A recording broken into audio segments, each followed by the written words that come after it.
2 Reis, um outro texto muito conhecido, capítulo 5, e eu quero ler apenas 4 versículos com vocês.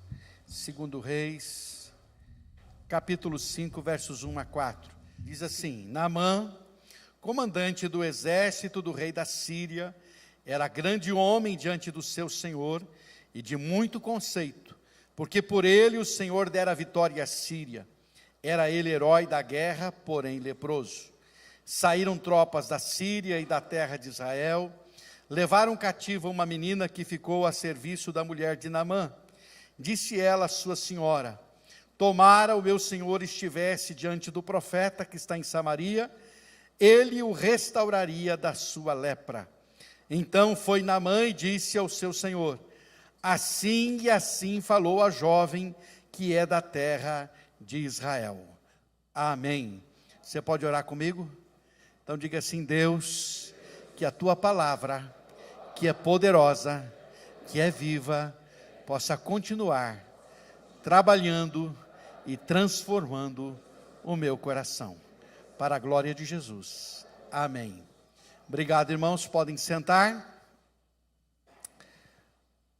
Atitudes que cooperam para ou no cumprimento da missão. Atitudes que cooperam no cumprimento da missão. Quero você aqui 100% comigo, porque eu vou ser bem objetivo. Então, por favor, mira aqui para mim e não tira os olhos daqui, por favor, tá bom? Telefone, se você puder desligar, deixa de lado, por favor, não se sinta atraído por outra coisa, senão a palavra de Deus agora. Esse texto bíblico, ele é muito rico, muito conhecido, mas muito rico, e nos ensina muitas preciosas verdades.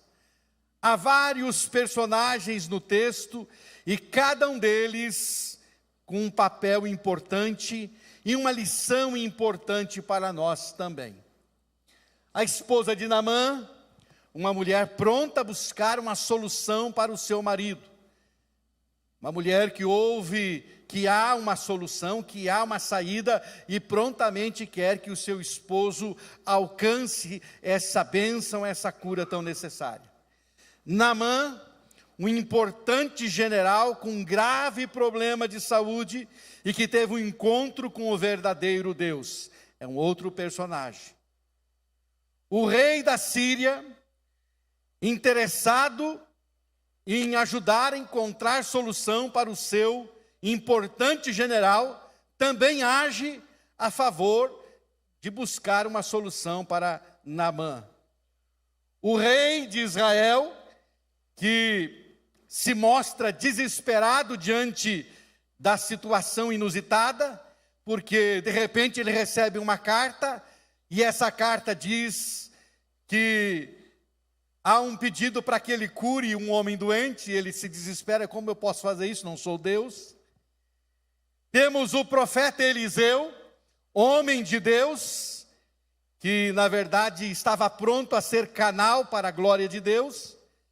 Temos Geazi, um outro personagem desse capítulo 5, o auxiliar do profeta, que foi ganancioso e recebeu um duro castigo por sua ganância, ficou com a lepra de Naamã por herança. Mas o personagem, olha aqui para mim, o personagem que eu quero destacar aqui esta noite é uma menina missionária, que você conhece também do texto. Uma menina missionária que nos ensina lições importantes. Essa menina do texto bíblico foi uma verdadeira missionária ao comunicar que havia solução para o seu senhor Naamã. E é exatamente as atitudes dessa menina missionária que nos ensina o que precisamos fazer para estarmos em posição e em condições de realizar com a nossa missão, de glorificar a Deus através do nosso viver. Ela nos ensina que podemos glorificar a Deus através da nossa vida em todos os lugares. E é sobre ela que eu quero, ou sobre as atitudes que eu encontro nessa menina, que quero falar de uma forma objetiva com você esta noite, sobre as atitudes que cooperam no cumprimento da missão. E a primeira delas, de forma muito clara e objetiva, que nós aprendemos com essa menina, é que não devemos estar presos às... Não devemos estar presos às... Então, não esteja preso às circunstâncias. Preste atenção. A menina poderia fazer com que as circunstâncias em que vivia se tornassem um impedimento, um obstáculo para falar de Jesus, para falar de Deus, mais precisamente porque estamos no Antigo Testamento. O inimigo da nossa alma, ele usa as circunstâncias difíceis para produzir em nós um espírito de autocomiseração. Eu sempre digo, para que a gente tenha dó da gente mesmo, para que a gente se sinta uma pessoa muito coitadinha e sem condições de falar coisa alguma. Onde a pessoa que fica se sentindo um coitadinho, ele se sente um abandonado e que nem Deus se importa com ele. A pessoa assim, ela diz assim, nem Deus se importa comigo. Por que eu vou falar de Deus? Porque Deus nem se importa comigo. O salmista, no Salmo 115, verso 2, ele diz que nos momentos difíceis, as pessoas perguntam, onde está o teu Deus?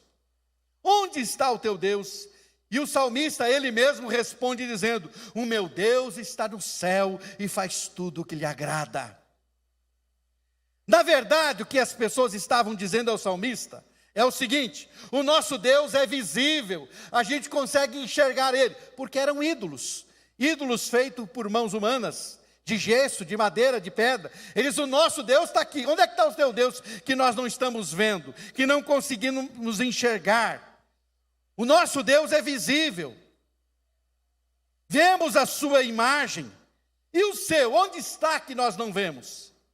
As pessoas querem ver, as pessoas querem apalpar. Mas o Deus da Bíblia é espírito. Porém, embora ele sendo espírito, nós conseguimos ver Deus em suas obras. Nós conseguimos ver Deus naquilo que ele faz.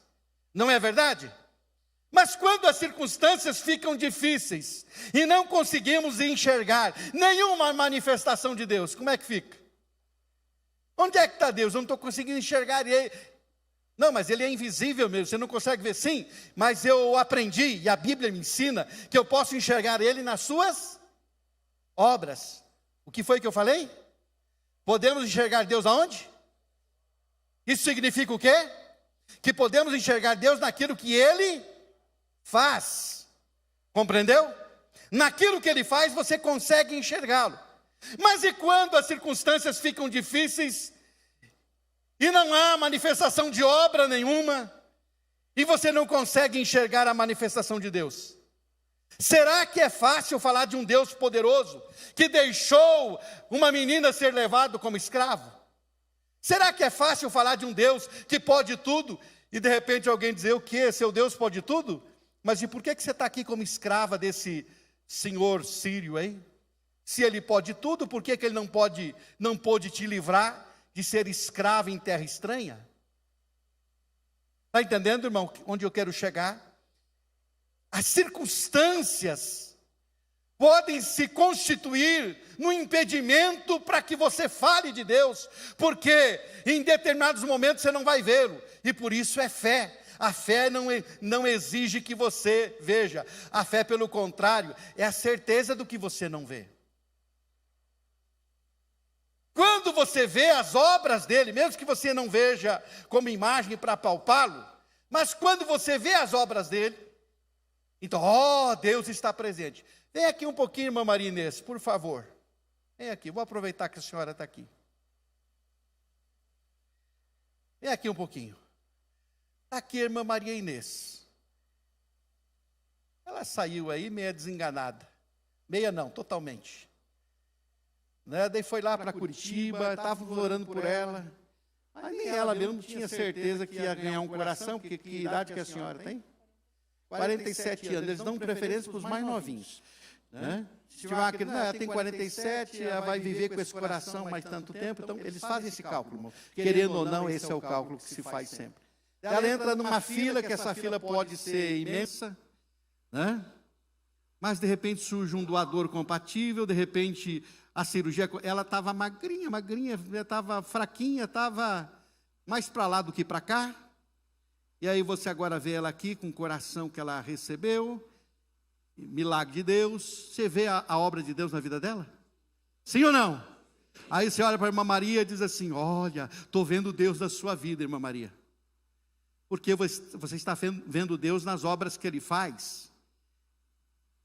Embora Ele não trocou assim o coração dela de forma sobrenatural, mas Ele preparou através de um doador que doou o coração dela. Mas agora pensa comigo, a outra família do outro lado, que a pessoa que morreu para dar o coração para ela, alguém morreu para ela ter um coração aqui hoje. Aquela pessoa, eu não sei se ela era cristã ou não, mas imagine que ela fosse cristã, e de repente ela está lá, morre, não morre, e alguém orando, oh Deus, não morreu, ela morreu. Você vê Deus nessa situação? Você vê Deus nessa situação? Geralmente não se vê. Vai dizer assim: olha, nós oramos e Deus não manifestou a glória dele, Deus não se manifestou, não estou vendo Deus. Porque para ela ganhar o coração dela, o outro perdeu o coração. E quem perdeu, quem sabe, diz: eu não estou vendo Deus na minha vida, não estou vendo Deus na minha família, perdi meu ente querido. Você está entendendo, irmão? O que eu quero dizer aqui com você, que nós podemos ver Deus através das obras dele. Mas a fé vai me fazer ver Deus. Se ela não tivesse aqui hoje, se ela tivesse morrido, eu ainda continuaria vendo Deus, porque Ele é soberano, Ele é o Deus que sabe tudo o que faz e faz bem feito. Se Ele quisesse recolhê-la, teria feito, e eu continuaria vendo Deus na vida da irmã Maria. Eu disse: nossa irmã Maria foi firme e fiel até o fim, e vi Deus na vida dela, sendo fiel ao Senhor até o fim da vida dela. Amém? Obrigado, irmã Maria, pode sentar-se. O que eu estou dizendo é que as circunstâncias, quando elas são difíceis, e você não vê nenhum milagre, nenhuma manifestação, você tende a pensar que Deus não está aí e não está agindo. Porque nós somos movidos por aquilo que nós vemos. Por isso que eu e você somos constantemente desafiados a andar e a viver por fé. Não aconteceu nada, não teve milagre, estou aqui com a minha doença, estou aqui com o meu problema, estou aqui com a minha dificuldade, mas mesmo assim estou falando que Deus é poderoso, que Deus tem solução, que Deus é a solução, que Deus é a resposta, que Deus tudo pode, que Deus, Ele quer transformar, Ele quer fazer, Ele pode fazer. Independente disso, e essa menina me ensina isso. A circunstância dela era de escrava, e agora ela vai falar de um Deus que pode quando ela está lá como escrava. Ou seja, essa é a primeira atitude que precisamos ter. Entender que nós não devemos estar presos às circunstâncias. Isso é muito importante, querido. Aquela menina não estava presa às circunstâncias à sua volta. Tem gente que diz assim: não vou falar de Jesus. Por quê? Porque as coisas na minha vida estão muito ruins. Eu estou sofrendo, como eu vou falar de Jesus? Eu estou passando necessidade, como eu vou falar de Jesus? Essa menina poderia pensar isso, mas ela nos ensina que nós não devemos estar presos às circunstâncias para falar de Jesus. Se você está passando necessidade, fale de Jesus. Se você tem abundância, fale ainda mais. Se você está passando por um processo de doença, fale de Jesus. Se você alcançou a cura, fale também. Mas o fato é que circunstâncias não devem nos impedir de falar e de comunicar aquilo que Deus é. Mesmo que Ele não faça o que eu espero, mas Ele tem o controle da minha vida, então Ele continua sendo e acabou. É isso que precisamos entender. Veja, meu querido irmão, minha irmã, que ela não sabe falar muita coisa. Você pode também dizer: mas eu não sei falar. Ela não fala muita coisa, ela fala uma frase. Se o meu Senhor estivesse lá em Samaria, o profeta de Deus curaria o meu Senhor.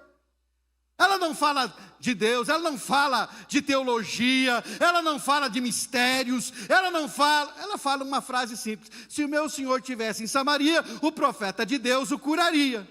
Mas foi o suficiente para transformar a vida de um homem, porque aqui o caso do Naamã foi mais do que uma cura. Está entendendo, meu querido irmão? Portanto, veja que ela não sabe falar muita coisa, mas o que ela fala é que o profeta de Deus, que teria a solução, ela aponta para uma direção, ela aponta para uma solução. Então não deixe que circunstância alguma feche a sua boca, em nome de Jesus. Amém? Diga para o seu irmão aí, não deixe que nenhuma circunstância ruim ou difícil te impeça de falar de Jesus. Amém? Essa é a primeira atitude. Não esteja preso às circunstâncias. A segunda, tenha um coração livre de sentimentos ruins. Olha aqui para mim. Quem pode definir quem merece ou quem não merece ouvir do Evangelho? Você pode definir quem merece e quem não merece? Você olha para alguém e diz, esse merece ouvir do Evangelho. Ah, uma pessoa boa. Daí você olha para uma pessoa que é um tranqueiro, como se diz por aí, e diz, esse não merece que se fale de Jesus. Eu sinceramente pergunto para você, você e eu, será que muitas vezes não temos esse conceito e fazemos essa acepção? Sim ou não? Mesmo que você diga que não, irmão, lá no fundo, porque eu já vi crentes assim, pastor, nós precisamos falar de Jesus para essa pessoa, ela é tão boa, ai, que coisa boa se ela fosse para a igreja. E aí quando é uma pessoa difícil, diz assim, pastor, isso não tem mais jeito, isso aí tinha que morrer mesmo, ir para o inferno, porque não tem jeito. Você já ouviu isso? Já pensou isso? Mas quem pode definir quem merece ou quem não merece ouvir o Evangelho? Aquela menina poderia pensar, meu Senhor me tirou da minha terra, me fez escravo na sua casa, eu vou falar uma coisa boa para ele? Eu não, que morra de lepra, quanto mais cedo morrer melhor. Me livro desse camarada aí. Quanta gente deixa de falar do Evangelho porque com sentimentos ruins no coração quer falar somente para quem acha que merece. Eu pergunto, você merece o céu? Eu mereço o céu? É certo que não. Nós não somos melhores do que ninguém. Todos nós fomos encerrados debaixo do pecado por conta do nosso pai Adão. Graças a Deus por ter enviado Jesus Cristo para nos resgatar do nosso estado de perdição. Graças a Deus por Jesus. Porque a nossa solução chama-se Jesus Cristo. Se não fosse Ele, nós continuaríamos perdidos. Perdidos e eternamente perdidos. Veja a diferença, queridos irmãos. Olha aqui, preste atenção. Veja a diferença. A grande briga de Jonas com Deus é porque ele não achava que os ninivitas merecessem misericórdia. E mesmo depois de ter cumprido o seu papel de anunciar o juízo de Deus, porque todo pregador que prega espera a conversão das pessoas. O Jonas era um pregador diferente. Ele pregou esperando que todo mundo fosse para a perdição eterna. Esse era o pregador Jonas. Os pregadores geralmente pregam querendo a conversão das pessoas. O Jonas pregou querendo a perdição das pessoas, torcendo, morra mesmo, tem que morrer esse povo ruim aí. E depois de ter pregado, ele se assentou debaixo de uma sombra de uma boboreira e ficou torcendo pela destruição de Nínive. Sabe por quê? Eles não são merecedores, eles não merecem, eles são maus. E aí Deus dá uma lição no Jonas. Jonas, como você está enganado, rapaz. Não é assim que eu sinto, que eu penso. Aí tem 120 mil pessoas que não sabem discernir entre a mão direita e a mão esquerda. Querer a destruição de gente que não gostamos ou que achamos que não são merecedoras do Evangelho é sinônimo de um coração cheio de sentimentos ruins e que ainda não descobriu e nem experimentou a verdadeira graça de Deus.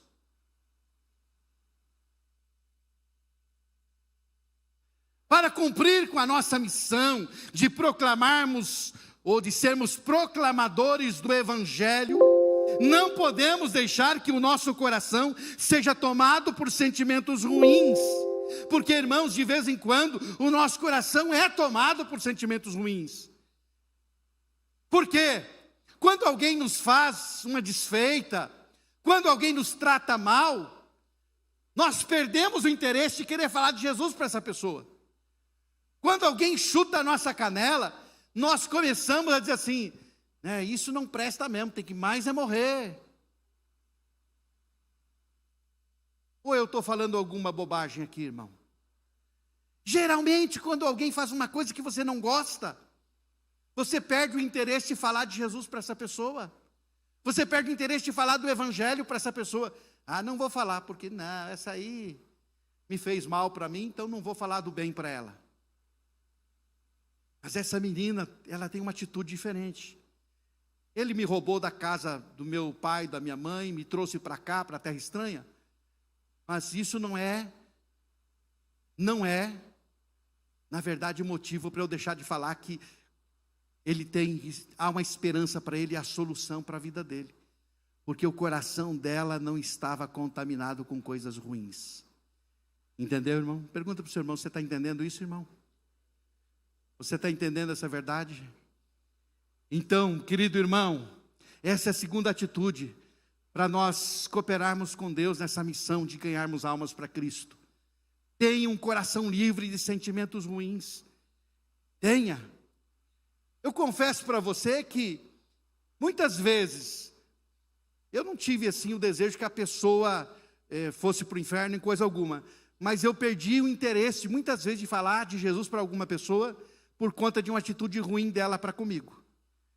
E eu ficava assim, não vou falar também. Mas quando a gente deixa de falar do Evangelho para quem quer que seja, você está fazendo uma coisa ruim.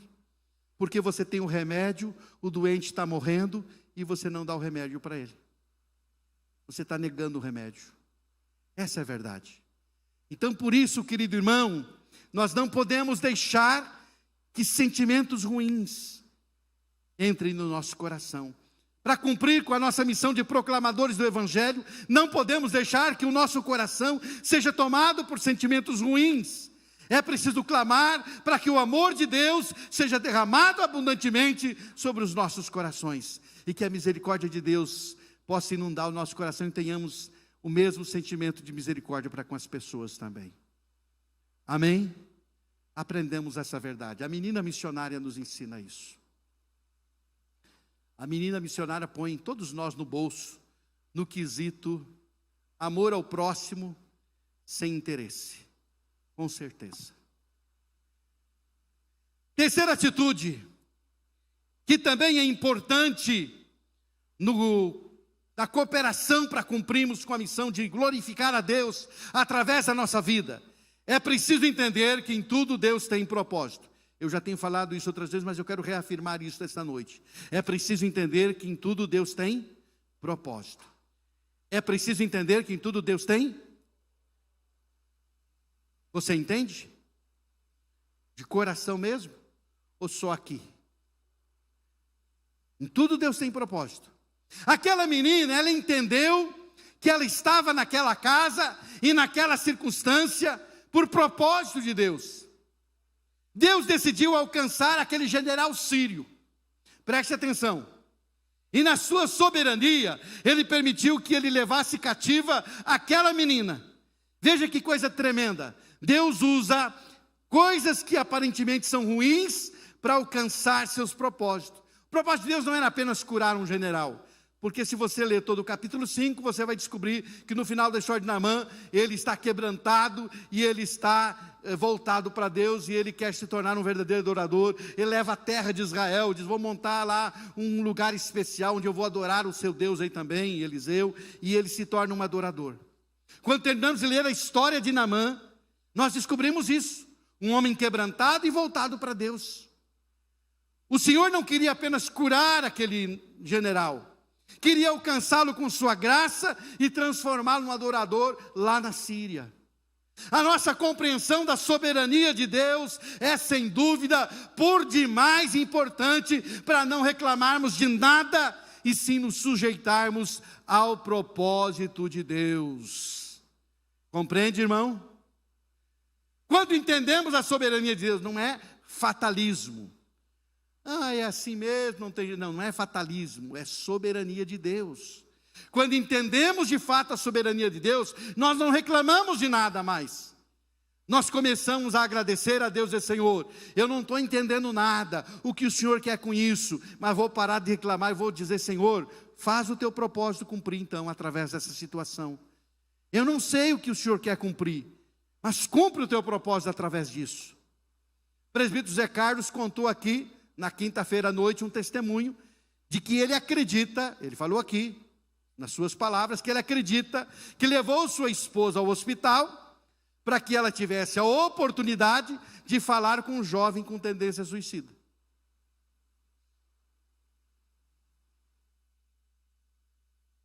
Ou seja, não tinha outro propósito, era esse. Você está entendendo, irmão? Tudo tem propósito no plano de Deus. Então, essa menina estava dentro desse cronograma da soberania de Deus. O que acontece? Acontece que uma menina tirada da sua terra, colocada justamente no seio de uma família síria, de um homem necessitado, e ali ela tem a oportunidade de manifestar que há um Deus que pode trazer solução.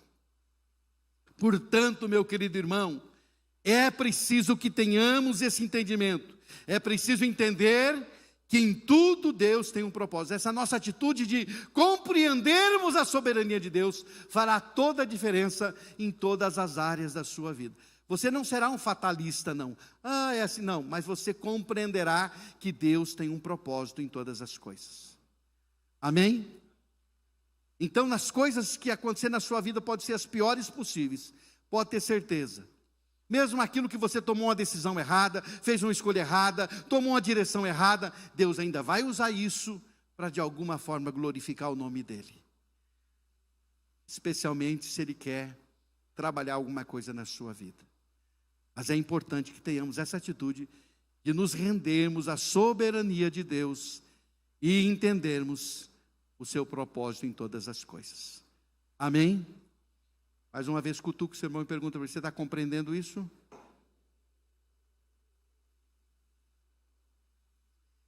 E por último, em quarto lugar,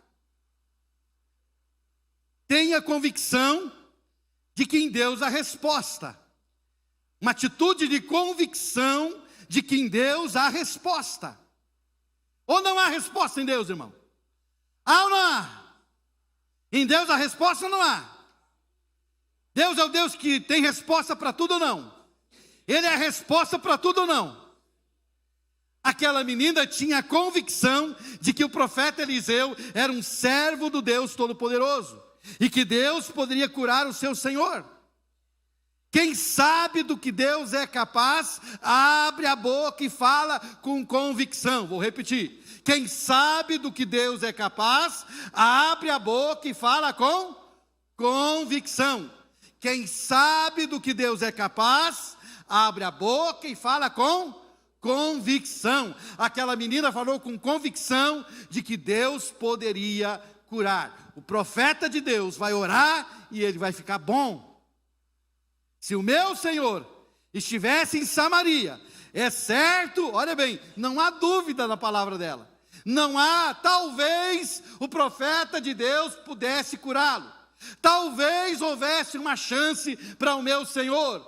Não, ela é taxativa, convicta. Ela diz: é certo que o profeta do Senhor o curaria. Isso se chama o que, irmão? Convicção. Convicção. É certo que o profeta de Deus o curaria se ele estivesse lá.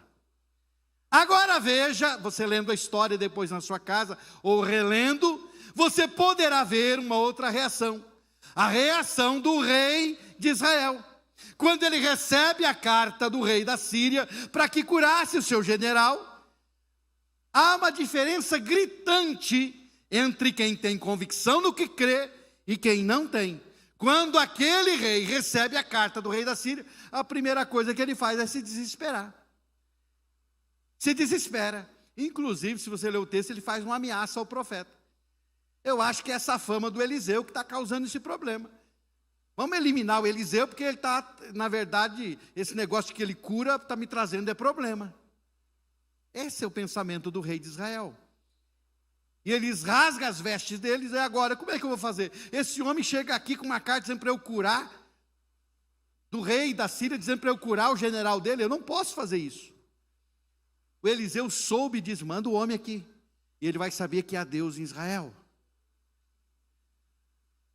Mas o que eu quero chamar a atenção, meu querido, mais uma vez, é essa convicção da menina. Se você não tem convicção de que o único meio de salvação é Deus, então você não vai falar que Ele é o único meio. Se você não tem convicção de que o sangue de Jesus purifica de todo o pecado, então você não vai falar de purificação de pecado. Se você não tiver convicção de que não existe pecador que não possa ser resgatado, então você não vai falar para os pecadores que há solução em Cristo Jesus. Se você não tiver convicção de que está indo para o céu, então a sua mensagem não terá impacto na vida de ninguém. É preciso ter convicção de que os teus pecados foram perdoados, que Cristo é o único caminho, que não há salvação fora de Cristo, que Cristo resgata o pior pecador, que Cristo é suficiente para tudo. Convicção dessas verdades precisam estar firmes no seu e no meu coração, querido. Se não houver convicção, a sua mensagem não impactará a vida de ninguém. Lá no seu trabalho, lá na sua casa, lá no seu círculo de amizade, você precisa manifestar convicção naquilo que você crê. O que levou um general a acreditar que numa menina escrava, meu querido irmão, não foi apenas o desespero daquele general. O que levou aquele general a acreditar naquela menina, você pode dizer, ele estava desesperado, quem está desesperado aceita qualquer coisa. Não. O que levou aquele general a acreditar foi exatamente a convicção daquela menina de que em Israel havia um Deus de verdade. E essa convicção fez um general se mover de um país para o outro em busca dessa solução. Você tem convicção da sua salvação? Você tem convicção de que seu Deus é real? Você tem convicção de que seu Deus é verdadeiro? Você tem convicção de que seu Deus é poderoso? Como eu disse mesmo, quando você não vê nada de extraordinário acontecer? Você tem convicção nisso? É preciso ter convicção. Tenha convicção de que em Deus há resposta. Essa é uma atitude que nós precisamos ter. Convicção de que em Deus há resposta. A menina tinha. E nós só vamos fazer a diferença se tivermos convicção no Deus que a gente serve. Amém? Quero concluir essa palavra dizendo, meu querido irmão, minha irmã, que essas 4 atitudes nos colocam em condições de sermos instrumentos de Deus para a transformação de vidas e para a glória de Deus. Não deixemos que as circunstâncias influenciem o nosso testemunho de vida. Mesmo em meio às dificuldades da vida, continue falando de Jesus. Não importa as circunstâncias, continue falando de Jesus. Você se move, você anda, você vive pela fé. Amém, querido? Onde está o teu Deus? Meu Deus está no céu e Ele faz o que lhe agrada. Então lhe agrada fazer você sofrer? Não interessa, eu estou com Ele, aconteça o que acontecer. Ele está no controle. Tenha um coração livre de sentimentos ruins. Livre-se, jogue fora sentimentos de vingança, de retaliação. Só quem tem um coração livre pode falar de Jesus para todos. Entenda que em tudo Deus tem propósito. Mesmo quando não estamos entendendo nada, se a nossa vida foi entregue a Ele, certamente Ele sabe o que está fazendo. Tenha convicção de que em Deus há resposta, porque Ele é a resposta. Conheça a Deus, creia profundamente na sua palavra de todo o seu coração. Isso fará com que você coopere com Ele na missão de levar as pessoas a conhecer o verdadeiro Deus e o Evangelho de Jesus Cristo. Amém, queridos. Se você foi tocado por essa mensagem, não deixe de curtir esse vídeo. Inscreva-se no nosso canal no YouTube e assim você pode ter acesso a mais mensagens como essa para edificar a sua vida. E se você deseja fazer parte da nossa igreja e ter mais acesso às nossas informações e novidades, é só você baixar o nosso aplicativo no seu celular. Baixe gratuitamente. É só você abrir a loja virtual no seu celular e digitar IBI Cascavel. Ali você baixa o nosso aplicativo e tem mais acesso às nossas novidades e faz parte dessa família também. Deus te abençoe e um grande abraço.